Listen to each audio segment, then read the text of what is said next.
Bueno, agradezco al Señor, la verdad que me siento muy privilegiado de estar aquí en esta mañana. Yo he estado en el Centro Betel no sé cuántas veces, he estado muchas veces en el Centro Betel, pero creo que es la primera vez que estoy con la Iglesia Betel. Y me emociona mucho ver lo que el Señor ha venido haciendo a lo largo de tantos años aquí en este lugar, pero también por medio del ministerio de Elías Tepper y de la Iglesia Betel, del Centro Betel en toda España y fuera de España. La verdad es que me siento muy honrado de esta oportunidad de poder compartir con vosotros algo de lo que el Señor está haciendo, la verdad, lo sabéis, que está haciendo maravillas en el mundo. Tenemos un Dios grande, como hemos cantado, y cada vez que deseamos servirle y ponemos nuestros recursos en sus manos, Él hace maravillas. ¿Amén? ¿Es verdad eso? Yo creo que todos lo sabéis, que Él hace maravillas. Pues una de las herramientas que el Señor está usando en los últimos años aquí en España y en el mundo se llama Operación Niño de la Navidad. Y me gustaría que viéramos un vídeo para que entendiésemos, yo creo que todos habéis oído ya del proyecto de las cajitas, pero para que entendiéramos un poco más en qué consiste. Son 2 minutos de vídeo.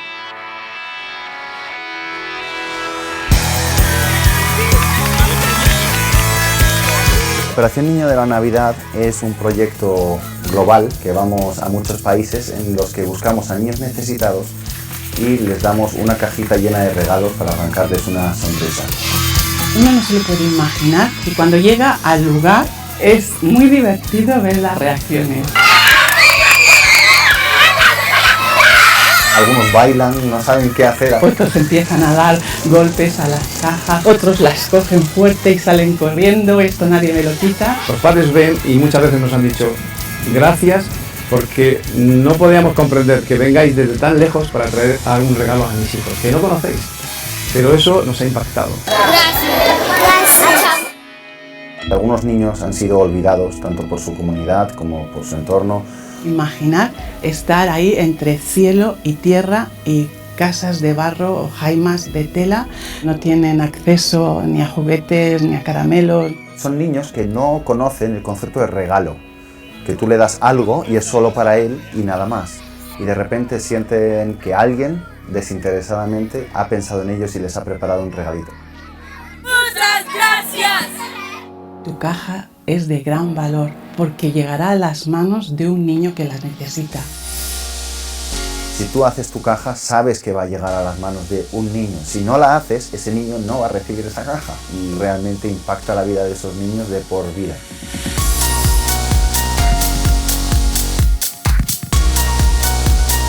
Un sencillo regalo como este puede cambiar la vida de un niño para siempre y hay muchos niños en el mundo que nunca han recibido un regalo. Juntos podemos llevarles alegría, podemos demostrarles el amor de Dios, que son importantes, que valen mucho y que merecen un futuro mejor.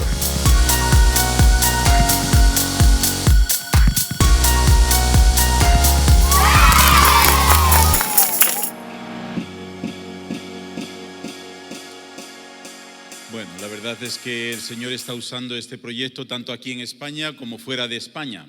Este año en concreto vais a tener muy cerca el proyecto porque hemos llegado a un acuerdo y estaremos usando lo que es la nave esta que tenéis ahí atrás, la otra zona de la iglesia, como el centro de inspección de las cajitas. Así que vamos a estar ahí durante prácticamente 3 semanas trabajando con todas las cajitas que vienen de España, van a llegar aquí al Centro Betel. Y más o menos entre 500 y 1000 voluntarios van a estar desde la mañana hasta la tarde inspeccionando las cajitas y yo os animo a que ya vayáis pensando a ver cuándo me apunto un turno de 2 horas, ¿vale? Y echáis una mano y veréis que es una experiencia muy bonita. A lo largo de estos 10 años hemos recogido en España 236.712 cajitas, que es una gran bendición. Aleluya, amén, así es. 236.712 niños y niñas que han recibido de una forma tangible la presencia y el amor de Dios. Os quiero decir que es algo tremendo cómo Dios está usando este proyecto en todos los lugares. Por ejemplo, aquí muchas personas que oyen acerca del proyecto de momento conectan con él, incluso gente que no es cristiana. Yo, por ejemplo, en la televisión, en el departamento de maquillaje, me vieron un día que venía muy morenito en febrero y dijeron, ¿has ido a la playa? Dije, no, he ido al Sáhara. ¿Y para qué has ido allí? Le expliqué lo que hacía y desde entonces, todos los años, ahí en el departamento, las chicas que trabajan en peluquería y maquillaje, todos dan unas 15, 20 cajitas, están dando cada año. De modo que sale del corazón del español ser generoso y es una forma de conectar muy fácil, porque igualmente podemos ayudarles a que no solamente sean generosos con la cajita, sino que entiendan, conozcan lo que hay detrás de estas cajitas, ¿no? Que es una expresión del amor de Dios, de lo que dijo Jesucristo: dejad a los niños venir a mí y no se lo impidáis, porque de los tales es el reino de los cielos.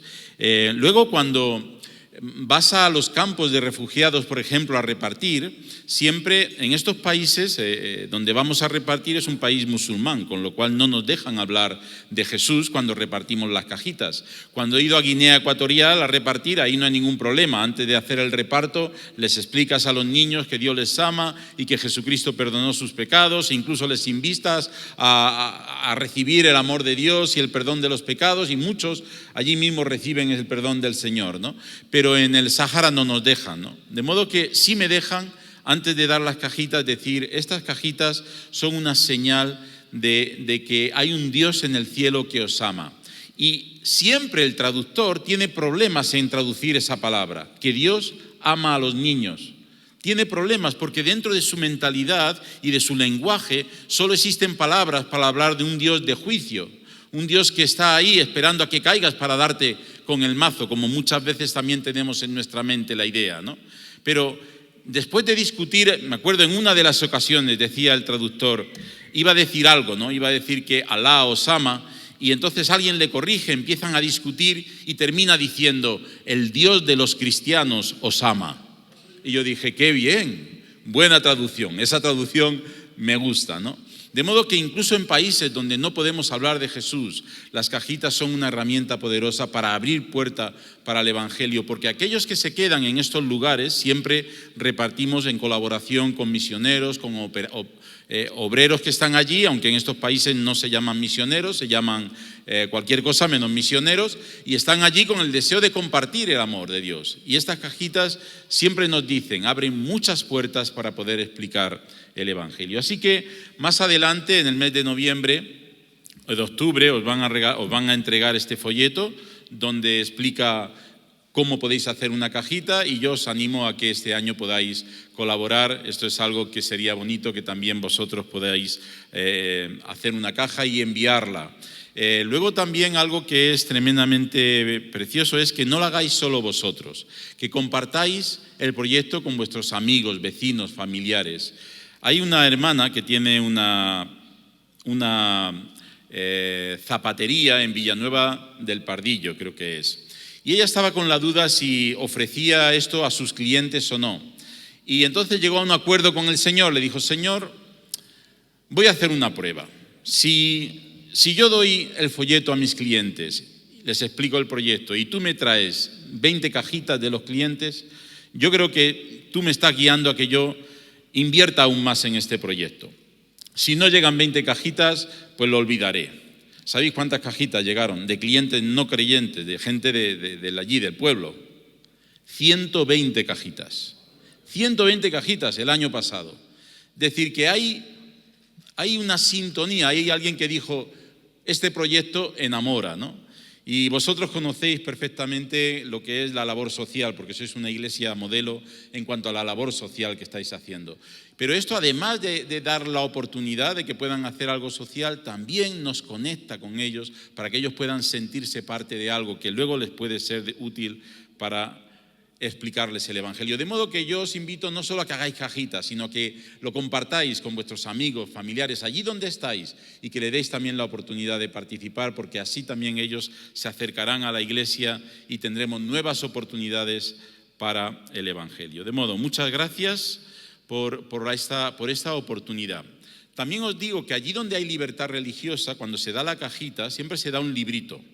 Ese librito explica el Evangelio. Y se les invita a los niños a un curso de discipulado, llamamos entre nosotros. Cuando hablamos hacia la calle, decimos un curso en valores de la palabra de Dios, ¿no? Ahí se les explica el amor de Dios, se les explica lo importante que es el perdón, lo importante que es la responsabilidad, la gracia que Dios nos ha dado y cómo debemos de dar gracia a otros. Todo esto se explica en ese curso. Son 3 meses de curso. El año pasado se graduaron unos 2.500.000 niños en ese curso en todo el mundo, porque este es un proyecto global, y de esos 2 millones, más de 1,5 millones abrieron su corazón al Señor. De modo que está habiendo una gran cosecha que nace a raíz de la distribución de las cajitas, allí donde los niños y donde hay la posibilidad de poder darles el curso La Gran Aventura. De modo que orar también por todo esto, que el Señor nos ayude. La meta para España este año son 48.000 cajitas y entre todos espero que podamos conseguirlo. Amén. Amén. Pues también agradezco que no solamente puedo explicar este proyecto, que es una de las herramientas. ¿Por qué tiene Decisión este proyecto? Decisión es una asociación que se dedica a promover la evangelización y a realizar actividades evangelistas en España. Lo fundó Juan Blake. ¿Alguien se acuerda quién era Juan Blake? Ya está con el Señor. Él estuvo incluso enseñando en algunas de vuestras casas durante mucho tiempo, un hombre de Dios que también muy amigo de Elías Tepper y que por muchos años él sembró su vida aquí en España anunciando el Evangelio a todos los pueblos de España. Pues Decisión es un ministerio que él arrancó aquí en España. Y si Operación Niño de la Navidad forma parte de este ministerio es porque lo hemos visto y estamos viendo que es una herramienta de testimonio, que realmente nos abre puertas para el Evangelio y que Dios lo está usando para conectarnos con muchas personas para que conozcan al Señor. Bien, pues como parte de lo que es el ministerio de Decisión, a mí me gustaría en esta mañana que pudiéramos refrescar información y también que pudiéramos ver la necesidad de España. Probablemente algunas de las cosas que voy a decir ya las sabéis, pero está bien que de vez en cuando podamos repasarlas y que podamos ver qué quiere el Señor decirnos de nuevo con respecto a la necesidad de la obra de Dios en España. Y para empezar me gustaría que arrancásemos con un vídeo que, como decía hace un ratito Miguel Ángel, posiblemente ya habéis visto, pero son 4 minutos y nos recuerda cuál es la situación del país en el que estamos viviendo, España. Vamos a ver este reto, el vídeo que se llama Una oración por España.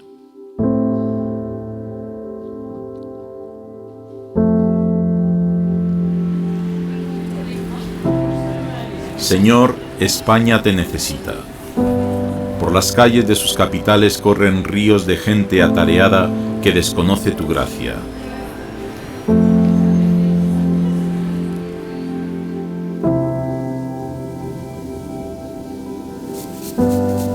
De sus campos brotan semillas produciendo flores y alimentos, pero quienes las cultivan no conocen el amor que hay en tu palabra. Tristemente, España ha sido por años el país europeo con mayor número de bares y prostíbulos, así como el mayor consumidor de cocaína y cannabis, lo que evidencia una necesidad palpante de valores, propósito y paz que solo en ti son completas. Te pedimos que no te demores. Cada día que pasa, muchos españoles siguen engañados por una religión de culpa, procesiones y ritos que nada tienen que ver con el nuevo nacimiento que Jesús anunció. Susúrrales en las catedrales que estás vivo y que las figuras inmóviles que lloran no son el final de tu historia.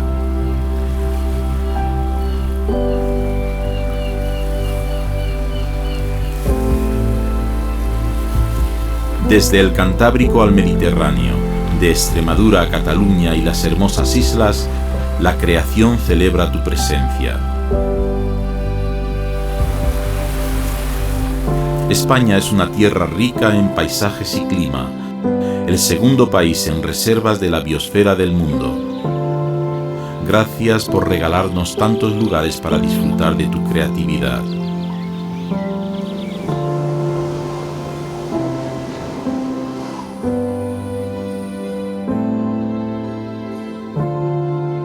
Señor, Clamamos a ti en todos los idiomas y acentos con que has enriquecido la cultura española para pedirte que traigas paz a sus mentes y corazones.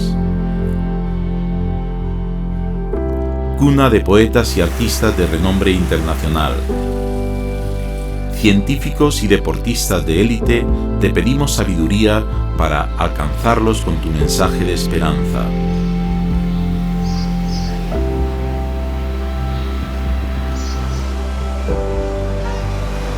Señor, sabemos que España es conocida como un destino turístico mundial, por los toros y las tapas, por contar entre sus éxitos con el mejor restaurante del mundo durante varios años, o cientos de admirables castillos y palacios.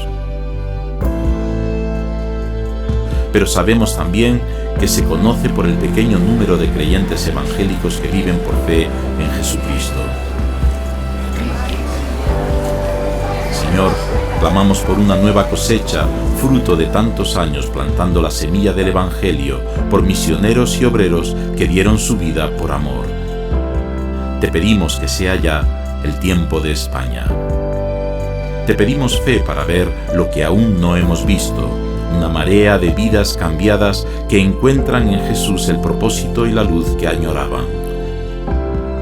Te pedimos por un nuevo capítulo en la historia de España, que tu Espíritu Santo se mueva y produzca un hambre espiritual en los españoles y que tu Iglesia esté preparada para comunicar que ese hambre solo en Jesús puede ser saciada.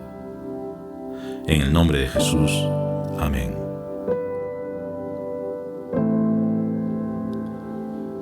Amén.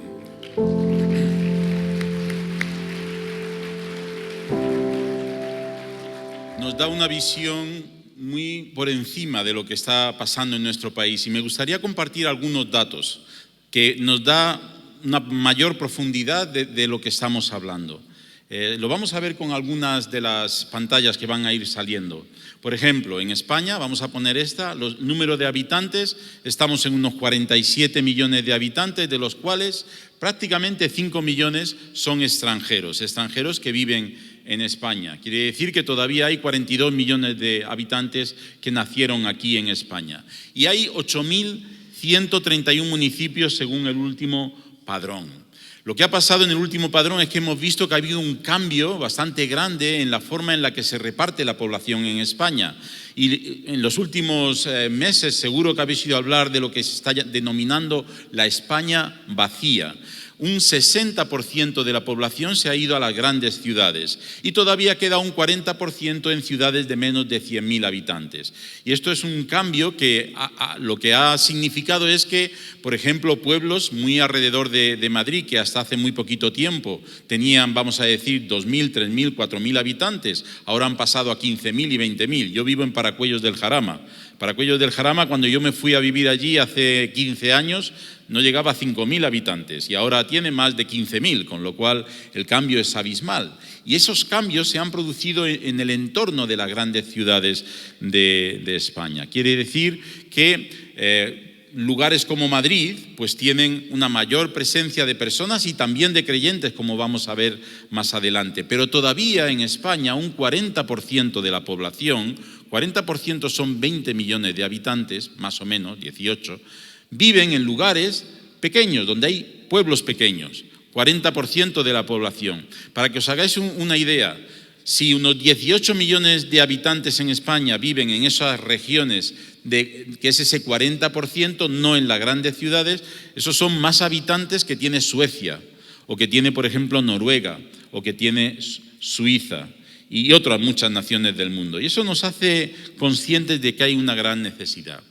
Veamos la siguiente diapositiva, para que también nos demos cuenta de cómo ha cambiado la religión en España. En los últimos años está habiendo cada vez más un desafecto por cómo la gente se siente en cuanto a la religión. Por ejemplo, ya solamente un 68,9% de la población, no llega al 70%, se considera católico, de los cuales solamente, ahora lo vamos a ver los que asisten a la iglesia, Hay no creyentes, entre los no creyentes y los ateos suman más o menos un 27%, y luego de otras religiones un 2,8%.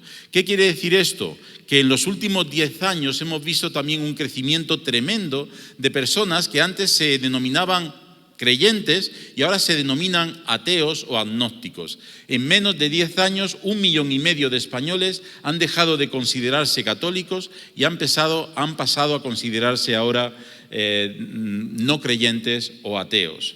Si seguimos, vemos cómo ha evolucionado. Mirar la siguiente diapositiva, cómo vemos esta evolución, la evolución del sentimiento religioso en España. La línea de arriba es la que representa la forma en que se identifican como católicos, y la de abajo, la que es gris, la de los ateos. Y realmente vemos cómo se están acercando. Yo no sé cuánto tardará estas dos líneas en juntarse, pero sí que es cierto que está habiendo un cambio radical en la forma en que la gente se ve a sí mismo en cuanto a su religión. Y lo vemos, por ejemplo, vamos a pasar 2 diapositivas, lo vemos, por ejemplo, en el número de matrimonios civiles. Mirar el número de matrimonios civiles en España, cómo ha crecido. En los últimos años, vamos a decir desde 2007, en 2007 había más bodas religiosas en España que civiles, pero en el año 2016, 10 años después, se realizaron 122.000 matrimonios civiles y solo 47.000 religiosos. Eso quiere decir que ha habido ya un cambio radical en cómo la gente practica incluso estas fiestas, estas celebraciones, como son las bodas, los bautismos, etcétera, etcétera. Es cierto que esto se nota más en las grandes ciudades. Cuando tú vas a los pueblos, todavía la gente de los pueblos sigue yendo a todas las bodas, sigue celebrando la primera comunión, sigue bautizando al niño. Pero en las grandes ciudades, que es donde está llegando la gente, pues el cambio está siendo radical. Esto es lo que está pasando fuera de nuestras iglesias. Pero ¿qué ha pasado? ¿Qué es lo que Dios ha hecho en España en cuanto a las iglesias? Y esto es algo que Juan Blake le encantaba compartirlo. Desde 1968, que es cuando empieza la tolerancia religiosa en España, hasta el año 2019, en el 68 había 300 iglesias en España. Ahora hay en la FEREDE 3.028. Eso en la FEREDE. Fuera de la FEREDE hay pues unas 1.000 y pico más. Había unos 20.000 evangélicos en el año 68 y ahora hay más de 400.000. Las estadísticas siempre son con los evangélicos un poco difíciles, porque unos hablan de 1,5 millones, otros hablan de 1 millón, pero si miramos a los que vienen al culto y realmente están comprometidos, estaríamos hablando de unos 400.000. Había 5 denominaciones en el 68 y ahora hay más de 50. Llegaban en aquella época unos 35 misioneros a España. Hoy se habla que hay más de 2.000 misioneros en España. Con lo cual, fijaros, ha habido un cambio impresionante de lo que era la realidad del evangelio en España hace 50 años. Hace 50 años, ¿Betel existía o no? Yo creo que todavía no. ¿Arrancó cuando llegaste? Entonces, vosotros mismos habéis visto también el cambio, ¿no?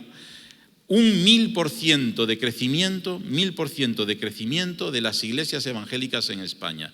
Este dato realmente sorprende, pero es que éramos tan poquitos que, claro, crecer hasta donde hemos llegado ha sido muchísimo.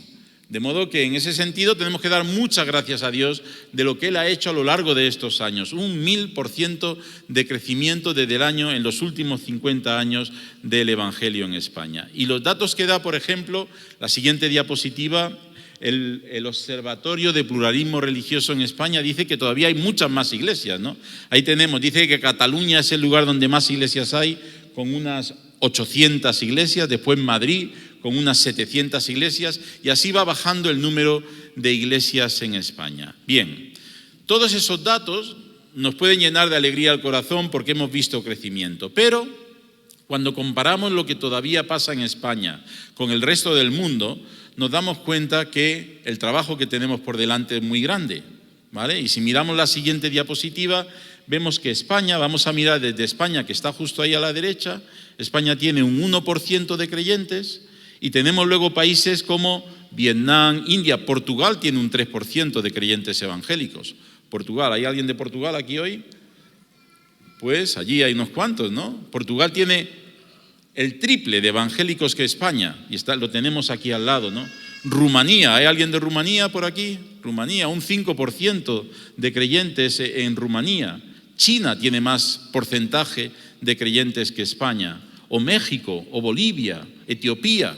Etiopía es un país donde hay bastante persecución y sin embargo ahí en Etiopía hay un 19% de creyentes evangélicos. O por ejemplo Kenia, que se acerca al 50%. Y hay países que no he querido poner aquí porque son mucho más, como pueden ser los países de América Central. De modo que sí, hemos crecido un 1000%, pero todavía la presencia del evangelio en España es absolutamente ridícula, un 1%. Estamos entre lo que se denominaría técnicamente pueblos no alcanzados.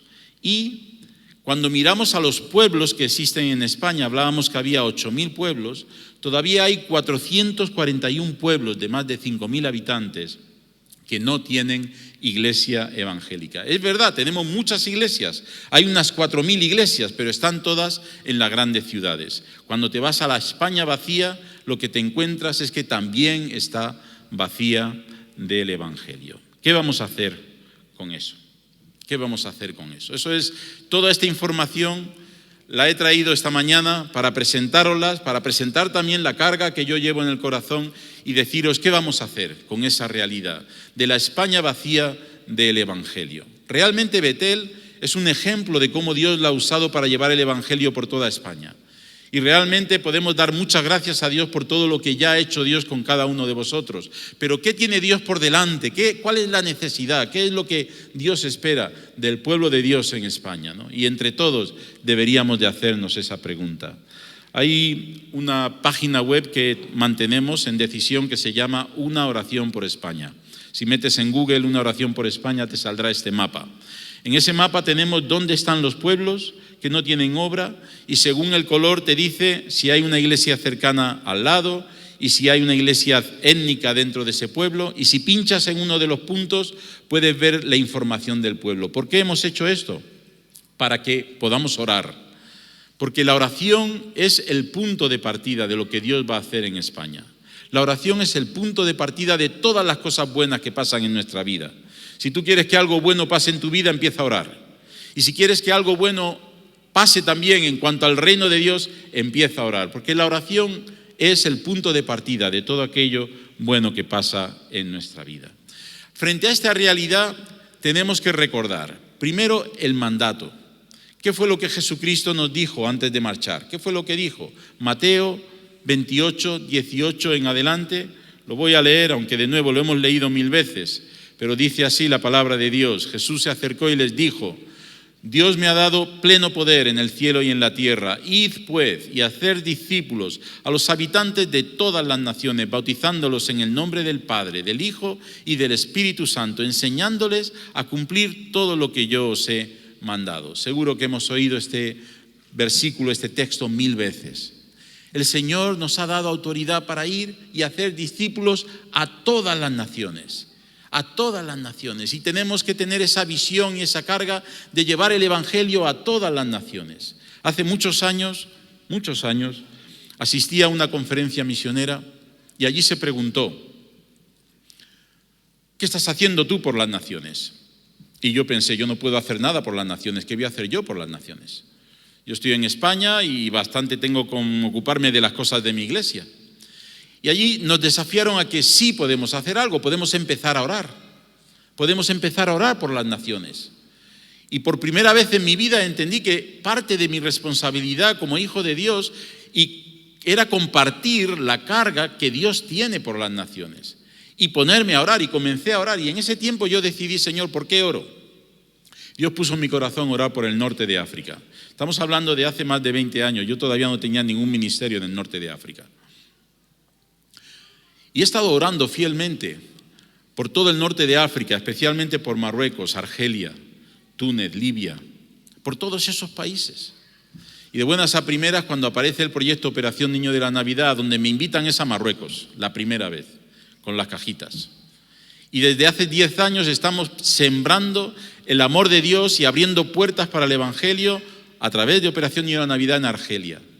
Y yo digo: gracias, Señor, gracias por el privilegio y la oportunidad no solamente de orar, sino de poder hacer algo más, ¿no? De modo que la oración es el punto de partida de la visión y de la carga de Dios para que llevemos el Evangelio a las naciones. Pero si nos fijamos en Marcos, cuando el mismo texto, cuando Jesucristo dice también id, tal como lo expresa el Evangelio de Marcos. Marcos 16:15 dice que vayamos y prediquemos el Evangelio a toda criatura, no solamente a las naciones, también a toda criatura. Nuestra responsabilidad, nuestro llamado es que toda criatura llegue a conocer el Evangelio. Y luego también dentro de ese mismo contexto, en el Evangelio de Juan, encontramos que Jesús dice, como el Padre me envió, así también yo os envío. Nos da el modelo, cómo vamos a llevar el Evangelio, tal como lo hizo Jesús. Debemos imitar a Jesús. De modo que son principios que ya hemos oído y que conocemos. Cuando miramos lo que Jesús hizo en su vida, hay un pasaje muy interesante, Lucas 4:43. Os animo a que lo busquéis si lo tenéis ahí, si tenéis la Biblia, el móvil, lo que sea. Lucas 4:43 dice, es necesario que también a otras ciudades anuncie el Evangelio del reino de Dios, porque para esto he sido enviado.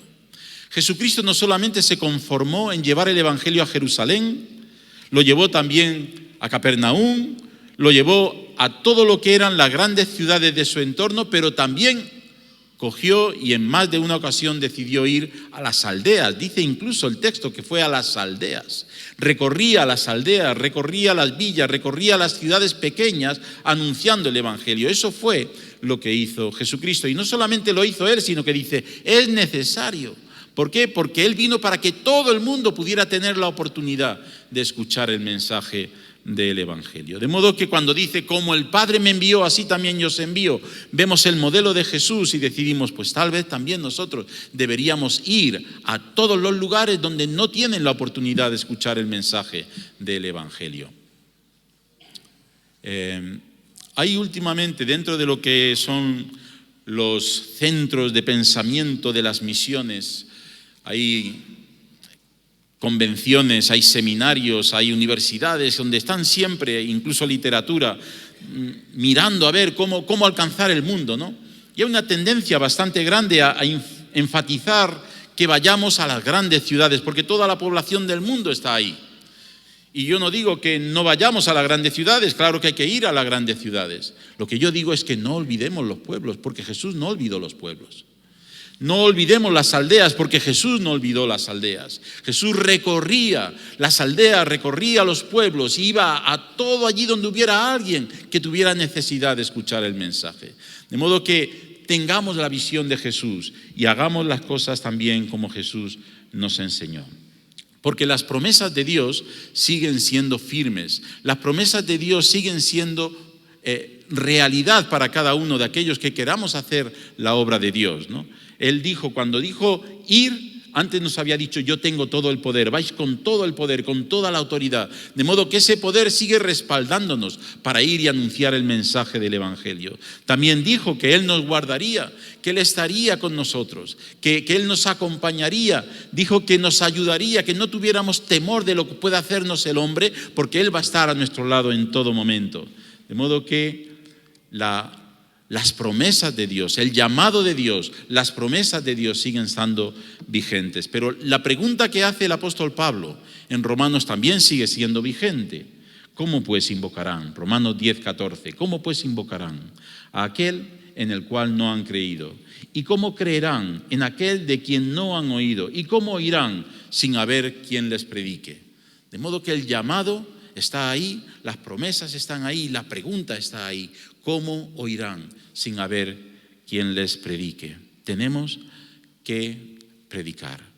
Nosotros nos toca. Hay una realidad que debemos de tener en cuenta, ¿no? Que la obra en España por muchos años ha sido una obra que ha avanzado gracias a la obra misionera, a la labor misionera.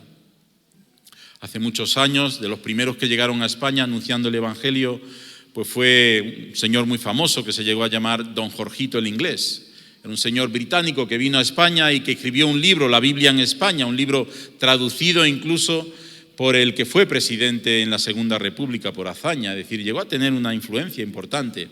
Y en aquella época vinieron, en el siglo XVIII y XIX, llegaron a España para traer el Evangelio, pues obreros desde Inglaterra, desde Alemania.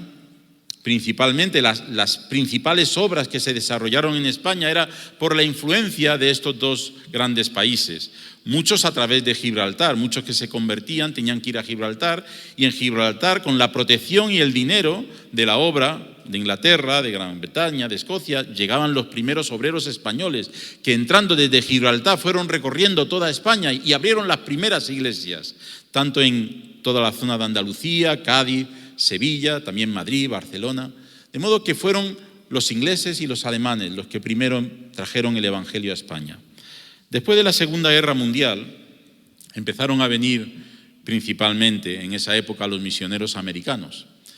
Y gracias a Dios por la obra de Elias Tepper y de otros muchos, como Juan Blake, que he mencionado, y otros que hemos conocido y que estamos aquí gracias a la labor que ellos realizaron y que siguen realizando. Gloria a Dios por esos misioneros que llegaron también.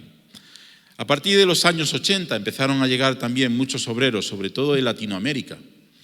Y no solamente llegaron obreros que venían con la etiqueta de obreros, sino que también llegaron obreros que venían pensando en que iban a hacer aquí su vida para trabajar y por traer a su familia, saliendo y huyendo un poco de una situación de desesperanza en sus países. Dios los trajo aquí. Cuando estaban aquí, lo que pasó es que Dios les puso a trabajar en la obra y ahora están haciendo una obra también misionera. Cuento, por ejemplo, la historia de Kleber. Kleber es un hermano de Brasil que llega a España hace 20 años. Viene con su familia para trabajar en España. Y empieza a trabajar y por fin consigue un trabajo bastante estable en una empresa de mantenimiento de ascensores. Está viviendo en Teruel, se congrega con la iglesia en Teruel. Y en un momento la empresa le dice: te vamos a cambiar, te vamos a llevar a Monzón. Monzón es un pueblo de Huesca de unos 40.000 habitantes sin iglesia. Cuando le dice la empresa que tiene que ir a Monzón, él no quiere mudarse porque tiene a su mujer, tiene a sus hijos, está muy a gusto allí en Teruel y no quiere cambiarse, pero Dios pone en su corazón que no es la empresa quien le carga, quien le cambia, sino que Dios le está llevando a Monzón para que abra una iglesia. Habla con la esposa, están orando, reciben confirmación del Señor de que Dios les envía a Monzón no para trabajar, sino que el trabajo es, el medio de vida, pero Dios les llama allí a abrir una iglesia. Se mudan con la familia allí, durante 2 años están allí viviendo. Él le pide permiso a su pastor que mientras está viviendo en Monzón, y dado que tiene este llamado de Dios y esta promesa, su diezmo lo va a guardar en una cuenta para que cuando pueda fundarse la iglesia ya haya un dinero para poder alquilar el local y dar lo que sería los primeros meses y adaptar el local y demás. Y el pastor le dice: adelante, puedes hacerlo. Durante 2 años está haciendo esto. Y nos llama a decisión para que vayamos a hacer una campaña. Estuvimos allí hace 2 años haciendo la campaña de evangelización. Por la gracia de Dios, 42 personas entregaron su vida al Señor. Y nosotros fuimos testigos de cómo ese local se alquiló durante esos días que estábamos de campaña y empezamos a hacer cultos en ese local. Y hoy en día, después de 2 años de que ha pasado la campaña, allí se siguen congregando un grupito de unos 30 hermanos. A mí me parece maravilloso, me parece sorprendente de cómo Dios hace las cosas, ¿no? Yo estoy convencido que una gran parte de todos esos hermanos que han venido de Latinoamérica a España no solo han venido para trabajar, también han venido para que la obra de Dios se extienda y el Evangelio de Dios llegue hasta el último rincón de nuestro país. Así lo siento, así lo creo y doy muchas gracias a Dios por ello. La pregunta que me hago muchas veces es: ¿a quién le toca ahora llevar el Evangelio a los pueblos de España? ¿A quién le toca? Primero fueron los alemanes, los ingleses, después los americanos, después han venido también muchos misioneros de Latinoamérica, brasileños, salvadoreños. ¿A quién le toca? Porque lo que yo veo es que muchas veces nuestras iglesias, y aquí hablo... Ahora voy a hablar, no sé cuántos de aquí habéis nacido y os habéis criado en España. A ver, quiero ver las manos. ¿Cuántos habéis nacido y criado en España? Unos cuantos, ¿no? Vale, quiero hablaros a vosotros. A los que estamos aquí, y como decía el apóstol Pablo, tengo un gran dolor en mi corazón porque veo a los que son de mi raza, mi pueblo, y veo que es que no conocen al Señor y me duele, ¿no? nos toca también a nosotros, ¿vale? Nos toca a nosotros. No es solamente algo que debemos de estar pensando, van a venir de fuera a solucionarnos. Estos pueblos nos tocan a nosotros, hermanos. Nos tocan a nosotros. Y yo te reto en esta mañana a que tú, delante de Dios, digas, sí me toca a mí. Sí me toca a mí. Me dirás también, bueno, ¿y qué puedo hacer? Vuelvo atrás. ¿Qué puedo hacer? Tú puedes orar. No me digas que no puedes orar por uno de estos pueblos que no tiene obra. Llevo 5 años orando por Almadén. Almadén es un pueblo de Ciudad Real, un pueblo influyente de Ciudad Real donde no hay ninguna iglesia. Después de 5 años de orar, decidimos ir un fin de semana a la calle a hacer encuestas y a predicar el Evangelio. Fue bonito, fue especial, fue la conexión entre has estado orando y ahora ves a la gente y ahora estás... Y 8 personas entregaron su vida al Señor. Es verdad que todavía no has consolidado allí la obra. Hay una pareja que se reúne en otra iglesia. Pero ese proceso es un proceso precioso, donde vemos cómo Dios está obrando. Y si no hacemos algo parecido, de empezar a orar y de empezar a explorar qué tiene Dios aquí en este pueblo, qué va a hacer Dios en este pueblo, realmente seguiremos con el 92% de los pueblos de España sin obra. Hermano, es el 92%. No podemos solamente felicitarnos, ponernos estrellas por lo que Dios ya está haciendo en las grandes ciudades. Tenemos que pensar que todavía en España nos queda el 92% de los pueblos sin obra. ¿Sabéis que en lo que es la región, en lo que es alrededor de, por ejemplo, Dallas y Fort Worth, en Texas, hay más iglesias que en toda España? Y lo mismo podríamos decir de St. Paul, Minnesota, en Estados Unidos. Y si me voy a Honduras, alrededor de la capital, o si me voy a cualquier país de Latinoamérica, hay muchas más iglesias en las capitales de las grandes ciudades de Latinoamérica que en toda España.